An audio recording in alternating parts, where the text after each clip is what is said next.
Most people drove to Discovery Green, but these guys took a different route, made quite the entrance. Janelle Bluta was there.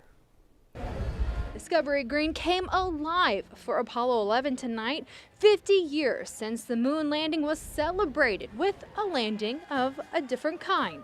It's an honor to be here. It's outstanding. 11 Army Golden Knights falling from the sky, their own personal way of saying hello to Houston. If you think the view down here is good,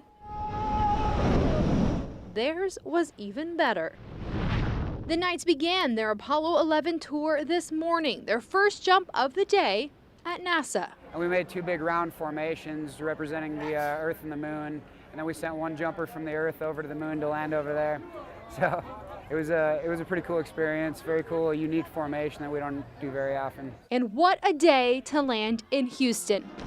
50 years after the most historic landing of our country. The space program has really brought this country together, and it's cool. I see a lot of people coming here together today too, and some of our counterparts did some stuff in Washington, D.C. I saw some stuff going on in Florida today, and it's really cool just seeing the entire country be able to come together and celebrate this momentous occasion.